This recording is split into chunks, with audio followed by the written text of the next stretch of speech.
மார்க்கெட்லயே கம்மி சேதாரத்துல இன்னும் 1% தள்ளுபடி கொடுப்போம். ஓகே, வைரநக கேரட்டுக்கு 5000 தள்ளுபடி கொடுப்போம். தள்ளுபடி திருவிழா. Doctor Veerababu hospital, Manapakkam, Chennai. மஞ்சள் காமாலைக்கான சிறப்பு சிகிச்சை. கால் 9840278009. ஆச்சி பாதாம் ட்ரிங்க். ஆச்சி பாதாம் ட்ரிங்க் ஒன்னு வாங்கினா ஒன்னு ஃப்ரீ.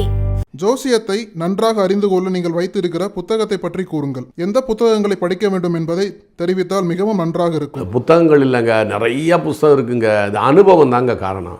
சின்ன பிள்ளையிலேருந்து அனுபவம். நீங்கள் நான் எப்படின்னு கேட்டிங்கன்னா, நான் ஒரு சின்ன பிள்ளையினுடைய 11 வயதில் எங்கள் அத்தை இறந்ததுலேருந்து, என் ஃப்ரெண்ட்ஸுகள் இறந்ததுலேருந்து எல்லாத்துலேயுமே இப்போ நான் ஒரு இடத்துல இருந்தேன். எங்கள் வீட்டுக்கு முன்னால் ஒருத்தர் மோட்டர் சைக்கிள் அடிபட்டு இறந்து போயிட்டார். மேலூர் பக்கத்தில் ஒரு ஊர். உடனே அவங்க வீட்டுக்கு போயிட்டேன். எனக்கு அவங்களுக்கு பழக்கமே இல்லை. நான் அப்போ தான் அவங்க புதுசாக குடி வந்திருந்தாங்க 2 வருஷத்துக்கு முன்னால்.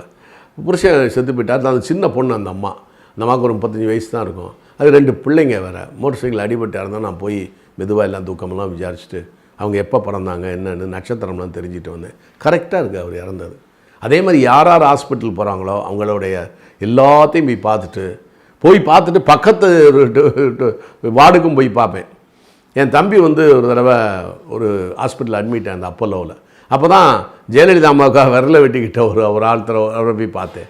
ஒவ்வொருத்தரையும் போய் பக்கத்தில் எல்லார் பெட்டையும் போய் பார்ப்பேன். என் தம்பி பார்க்குறது மட்டுமல்ல, எல்லாத்தையும் பார்த்து அந்த நட்சத்திரங்களை எல்லாம் தெரிந்து கொள்வேன். இப்படி நிறைய ஆய்வுகள் செய்திருக்கிறேன். திடீரென்று அகால மரணம் அடைவது, கல்யாணம் பண்ணி ஏன் பிள்ளை இல்லாமல் இருக்குது, திடீர்னு எப்படி கல்யாணம் ஆகுது, 10 நாளில் ஒரு கல்யாணம் நடந்துச்சு. நான் பார்த்தேன். திடீர்னு வர்றாங்க 10 நாளில் ஒரு கல்யாணம். எப்படின்னா, ஒரு தாம்பரத்துக்கு பக்கத்தில் ஒரு இடத்துக்கு ஒரு கல்யாண மண்டபம் இருக்குது. என் ஃப்ரெண்டு வெளியே வர்றாரு. அங்கேருந்து 4 பேர் வராங்க. சார் என்ன சார் இங்கேயா இருக்கீங்கிறாங்க. ஆமாங்க அப்படின்னு. வாங்க இல்லை பொம்பளைங்கெல்லாம் கொஞ்சம் ஒரு தண்ணி குடிச்சிட்டு கொஞ்சம் இது பண்ணிட்டு போகலான்னு பார்த்தாங்க. பாத்ரூம் போயிட்டோன்னு சொல்லி ஒரு வீட்டில் ஒன்று பாத்ரூம்லாம் விட்டு ஒரு தண்ணி கொடுக்குறது. பொண்ணு வருது. பொண்ணை பார்க்குறாங்க. என்ன இந்த பொண்ணு உங்களுக்கு ஒரு பொண்ணு இருக்கா தெரியாது எங்களுக்கு, நாங்கள் பொண்ணை தான் தேடிக்கிட்டு இருக்கோம். அப்புறம் இதெல்லாம் விசாரிச்சிருக்காங்க, குலம் கோத்திரமெல்லாம் விசாரிச்சோன்னா, ஆகா இது தானே தேடிக்கிட்டு இருக்கோம் நாங்கள், பருத்தி புடவையாக காய்ச்ச மாதிரி இருக்கேன்ட்டு உடனே கல்யாணம் ஃபிக்ஸ் பண்ணி 10 நாளில் கல்யாணம். லண்டன் புறப்பட்டு சேர்ந்த பொண்ணு. அப்போ எந்த அளவுக்கு ஒரு ஜாதகம், அதே ஜாதகத்தெல்லாம் வாங்கி பார்த்தேன் நான். இந்த மாதிரியான இது கல்யாணம் குழந்தை இல்லாதவர்கள், கல்யாணமே ஆகாதவர்கள், அப்புறம் பரம்பரையெல்லாம் பார்ப்பேன். இந்த பரம்பரையில் என்ன இருக்குன்ற இதெல்லாம் பெரிய ஆய்வு. வெள்ளை மனதோடு நம் சொல்லுகின்றது நான் சொல்லுவது உண்மைதான் அப்படின்னு இல்லை. நான் பிடிச்ச மேலுக்கு 3 கால்னு நான் வாதிட விரும்பவே இல்லை. ஒன்று சொல்லுகிறேன். இந்த நான் என்னுடைய வாழ்க்கை முடிவதற்குள்ளாக இந்த உண்மை தெரிந்தால் நான் சந்தோஷமாக இருப்பேன். ஏன்னா இது உண்மை, அது சந்தேகமே இல்லை. ஏன்னா எவ்வளோ பேரை பார்த்துட்டேன். நம்ம முருகேசன் ஒரு ஜோதிடர் இருக்கார். அவர்கிட்ட என்கிட்ட வேலை செய்கிற ஒரு பொண்ணு, அது குக்கு, ஒரு சமையல் பண்ணுறாங்க ஒரு அம்மா. அந்த அம்மாவோடைய அக்கா பையன் ஓடி போயிட்டான். வீட்டை விட்டு ஓடி போயிட்டான். ஒரு 3-4 மாதம் தேடுறாங்க, வரல. நேராக போய் இந்த மாதிரி ஜோதிடர் நான் சொன்னேன், முருகேசன் இருக்கார் மதுரை வாயில், அவரை போய் பார்க்க சொல்லுன்னு சொல்லி என் குக்குக்கிட்ட சொன்னேன். அக்கா குக்கு இவங்கெல்லாம் சரி போகிறாங்க. மொத்தமாக ஒரு 5-6 பேர் போனவொடனே முருகேசன் ஜாதகம், அந்த பையன் ஜாதகத்தை பார்க்குறாரு. பார்த்தோன்னே என்ன சொல்கிறாருன்னா, இந்த பையன் ஓடி போயிருப்பானே, 3 மாதம் ஆகிருக்குமே அப்படிங்கிறாப்புல. எப்படி சொல்ல முடியும்? எதுவுமே இல்லை, சாதாரண ஜாதகம் தான் கொடுக்குறாங்க. அதுக்கப்புறம் இவங்க வீட்டில் பிறந்த பிள்ளைகள 2 பிள்ளைங்க தற்கொலை பண்ணிட்டு செத்துருக்குமே, அது ஆச்சரியம். வாயடைச்சு போயிட்டாங்க. எப்படி சொல்ல முடியும்? நான் என்ன சொல்கிறேன், கடந்த காலத்தை சொல்லுவதை எப்படி சொல்ல முடியும்? கடந்த காலத்தை சொல்லுவதே ஆச்சரியமாக இருக்குது. அப்புறம் எதிர்காலத்தை எப்படி சொல்ல முடியும்? அதனால் இதெல்லாம் மிக 1-2 அல்ல, நான் ஒரு நாளைக்கு ஃபுல்லாகவே சொல்கிறேன். என்னுடைய ஜோதிட அனுபவங்களில் ஒரு தனி ட்ராக்கே போட்டு நான் சொல்லிடுறேன். என்னுடைய அனுபவத்தை நான் புத்தகத்திலையும் எழுதியிருக்கிறேன். அதை வாங்கி பாருங்கள் நீங்கள். கற்பக புத்தகாலயம், ஜோதிடம் புரியாத புதிர். ஐயா, கர்ப்பிணி பெண்கள் எவ்வகையான புத்தகத்தை படிக்கலாம்? கர்ப்பிணி பெண்கள் உண்மையிலே படிக்க வேண்டிய ஒரே புத்தகம் திருக்குறள் தான்.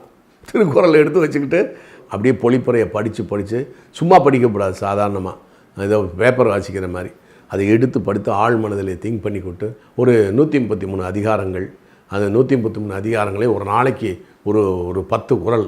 133 அதிகாரங்களுக்கு எவ்வளோ நாள்? 133 நாள் தானே. அவங்க கர்ப்பகாலம் 278 நாள், அதான் மேக்சிமம். இந்த 278 நாளைக்கு இந்த 1330 குறளை அவங்க சிந்திச்சு படித்தாலே போதும், பிள்ளை நல்லா வரும். அதனால தான் பாலமுரளி கிருஷ்ணாவை சொன்னேன். அவங்க அம்மா வீணை வாசித்து அவரை பெரிய கர்நாடிக் சிங்கர் ஆக்குனாங்க. வணக்கம். எனது முன்ஜன்மத்தை அறிந்து கொள்ளலாமா? இது சாத்தியமா? அப்படி என்றால் யாரை நாடுவது? வழி சொல்லவும். பிரெயின் வைஸ்னு ஒருத்தர் இருக்கார் அமெரிக்காவில், மியாமி பீச் பக்கத்துலேயே நினைக்கிறேன். அவருக்கு இப்போ ஒரு 70-72 வயசு இருக்கும்னு நினைக்கிறேன். அவர் முன் ஜென்மத்தை பற்றி ஹிப்னடைஸ் பண்ணுவார். இந்த மெஸ்மரிசம், இந்த ஹிப்னடைஸ் பண்ணி ஒருவருடைய கடந்த கால வாழ்க்கையை தெரிந்து கொண்டு அவர் பிறவிகளை சொல்லுவார். அது வந்து கரெக்டாக இதுக்கு முந்தின பிறவியான்னு தெரியாது. திடீர்னு 38வது பிறவி போகும், இந்த பிறவி எத்தனை பிறவின்னு தெரியாது. அது மாதிரி அவர் நிறைய நிரூபிச்சிருக்கார், புஸ்தகமே நிறையா போட்டிருக்கார். அதை வாங்கி படிக்கலாம் நீங்கள். அது தமிழாக்கம் வந்திருக்கா என்னன்னு தெரியல, அதெல்லாம் தமிழாக்கம் பண்ணணும். அது நல்லாயிருக்கும். அந்த இது ஒரு அம்மா ஒன்று இருக்காங்க அமெரிக்காவில், ஒரு லேடி. அவங்களும் வந்து நம்மெல்லாம் கட்டம் வச்சு சதுரமாக வச்சு போடுறோம் அது இதில். அவர் என்னன்னா ஒரு குளோபு மாதிரி ஒன்று உருண்டையாக வச்சுக்கிட்டு ஜாதகத்தை வட்டமாக வச்சுக்கிட்டு ஜாதகம் போடுறாங்க. அந்த அம்மா போனவனை கூட எல்லாத்தையும் சொல்லிடுவாங்களாம், போன பிறவியை கூட சொல்லுவாங்களாம். இந்த ஏடில் வந்து போன பிறவியை நீங்கள் படிக்கலாம். நீங்கள் சில இடங்களில் வந்து பார்த்திங்கன்னா ஜோதிடத்தில் வந்து பிரிவு ஔஷத காண்டம்னு ஒன்று இருக்குது, அப்புறம் வந்து போன பிறவி இருக்குது, இந்த மாதிரிலாம் இருக்குது. ஔஷத காண்டம்னா இந்த மருத்துவ குணம். இப்போ என்கிட்ட என்ன வியாதி இருக்கோ அதை மருத்துவத்தில் மூலிகைகளில் என்ன பண்ணலாம், அந்த மருத்துவ குணம் நம்ம இப்படி இருக்கிறதுக்கு போன பிறவியில் நம்ம செஞ்ச என்னென்ன செயல்கள் அதோடைய ரியாக்ஷன் தான் இதுங்கிற மாதிரி சொல்லுவாங்க. அதை வந்து நீங்கள் போய் பார்க்கலாம், பிரெயின் வைஸையும் பார்க்கலாம், ஏடு ஜோதிடத்துலையும் பார்க்கலாம். அதில் என்ன ஆச்சரியம் அப்படின்னு கேட்டால், என்னுடைய ஃப்ரெண்டு ஒருத்தருக்கு வந்து பாம்பேலேருந்து வந்தார். அவரை கூட்டிகிட்டு போய் நான் காரைக்குடியில் பார்த்தப்போ ஆச்சரியமாக இருந்துச்சு. அவர் சொன்னது வீட்டில் அவங்க மனைவி, அவங்க ஃப்ரெண்டு, அவங்க மகன் எல்லாத்தையும் வந்து போன பிறவி விஷயங்களை சொன்னாங்க. போன பிறவி விஷயங்களை சொன்னானோலே அது அப்படியே இந்த பிறவியில் இவருக்கு இருக்கிறது. அது ரொம்ப ஆச்சரியமான விஷயம். அவர் ரொம்ப அதிசயப்பட்டு போனார் அந்த பாம்பேலேருந்து வந்தவர் நண்பர். இந்த பதிவில் நீங்கள் குறிப்பிட்ட கீரோ மாதிரியான ஒரு மனிதர் நம்ம தமிழ்நாட்டில் இருக்காரா? நான் 68 மெட்ராஸ் வந்தப்போ பார்த்தீங்கன்னா எல்லாம் ஜார்ஜ் டவுன்லாம் போனீங்கன்னா நிறையா இருக்கும். ட்ரிப்ளிங் எல்லாம் அப்படியே ரோடு பூராமே அந்த கை ரேகை பார்த்துக்கிட்டு இருப்பாங்க. அப்போ எல்லாம் இப்போ என்னன்னு தெரியல, அது இப்போ காணும். இந்த 50 ஆண்டுகளில் கொஞ்சம் கொஞ்சமாக குறைஞ்சிக்கிட்டே வந்துருச்சு. நான் பார்த்த அளவில் நான் ஏற்கனவே சொல்லியிருக்கேன், எங்கள் ஊரில் நான் பார்த்து எனக்கு கை ரேகை பார்த்து ஒரு பையன் சொன்னான். அப்புறம் அதே மாதிரி ஒரு மிகப்பெரிய ஒரு ஆள், ஒரு 65-70 வயசு இருக்கும், அவர் வந்து சொன்னார், ரொம்ப கரெக்டாக சொன்னார். மணி நீ ஒரு பெண்ணை சித்தியை காமிச்சதுக்கு தாய்க்கு தலைக்கண்ணி, நீ வாழாமல் இருப்ப, உனக்கு 2 பொண்ணு ஒரு பையன், இதெல்லாம் ரொம்ப சரியாக சொன்னார். சமீபத்தில் ஒரு பிள்ளை அவங்க தங்கச்சிக்கு சொன்னார், சமீபத்தில் ஒரு பிள்ளை சிங்கப்பல்லோடு பிறந்திருக்கும்னார், அது ஆண்மகன், அது கூட சொன்னார். இந்த மாதிரி நிறைய விஷயங்கள் நான் கைரேகையில் பார்த்தா ரொம்ப அதிசயப்பட்டிருக்கிறேன் நான். அது மாதிரி எனக்கு என் கையை பார்த்துட்டு கூட ஒருத்தர் சொன்னார், அவர் வந்து பாலஜோதிடர்னு பேர், அந்த இதில் கமல் சார் ஆஃபீஸுக்கு பின்னால், அதாவது கேபி சுந்தராம்பாள் அவங்க வீட்டுக்கு பக்கத்தில் இருந்துச்சு, ஆழ்வார்பேட்டு. அவர் என் கையை பார்த்தோன்னு சொல்லி சதுர புஷ்ப கையா அது அப்படின்னார். செவ்வாய்க்கிழமை பிறந்தீங்களான்னார். எப்படி சார் சொன்னீங்கன்னு. கையிலே மொத்தம் 7 கை தான் இருக்கான், 7 வடிவம், 7 நாட்களுக்கு. ரொம்ப ஆச்சரியமாக இருந்துச்சு எனக்கு. சதுர புஷ்ப கைன்னா செவ்வாய்க்கிழமை பிறந்தீங்க சார். இப்போ ஒவ்வொரு கிழமையும் பிறக்கிறதுக்கே ஒரு கை இருக்குது அப்படின்னா பாருங்களேன், ரொம்ப ஆச்சரியமாக இருக்குது. அப்போ 2 நாள் கழித்து நம்ம பிறந்தோம்னா, செவ்வாய்க்கிழமை பிறந்த புதன் வியாழன் பிறந்ததுன்னா வியாழக்கிழமைக்குரிய கையில் வந்திருக்கோம்.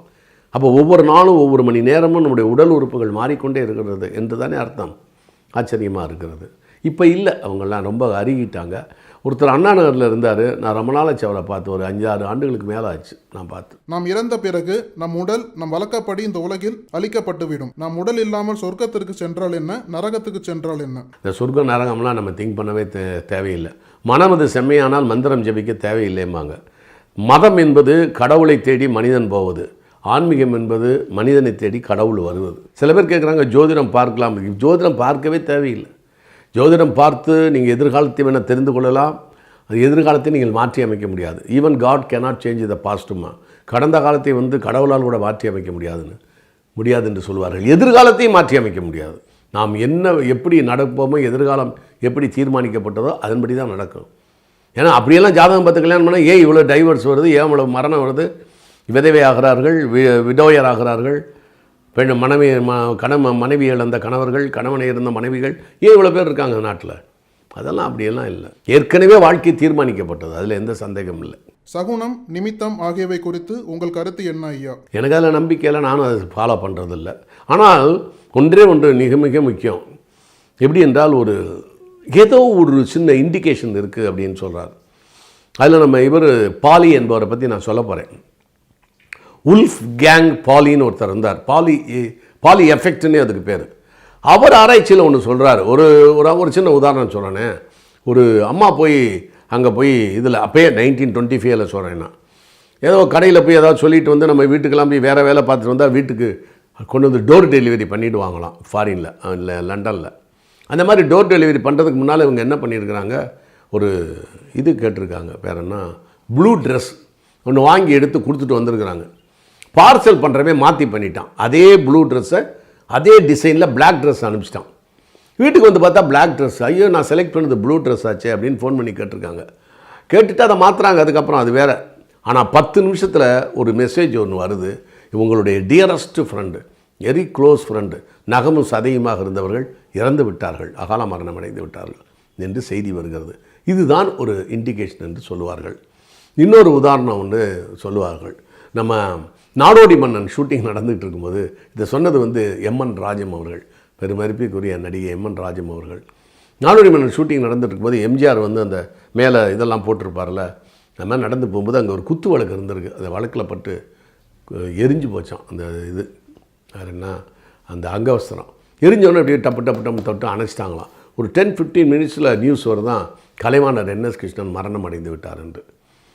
இதுதான் ஒரு டைப் ஆஃப் இண்டிகேஷன் என்று சொல்லுகிறார்கள். இதெல்லாம் வந்து ரொம்ப ஆச்சரியமான ஒரு விஷயந்தான். ரொம்ப இது இப்படியெல்லாம் ஏதாவது சில இது வந்து நம்ம மார்க்சிம் கார்கி என்பவர் ரஷ்யாவில் இருந்தார். அவர் சொல்லுவார், கெட்ட சகுனங்கள் கூட சாதனைகள் படைத்து கொள்ளும்பார்.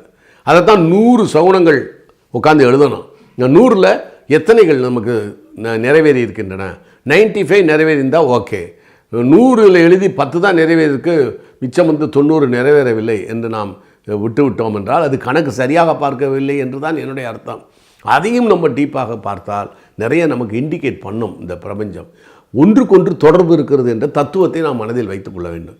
எதுவுமே தனியாக நிகழ்வதில்லை, அதுதான் முக்கியம்.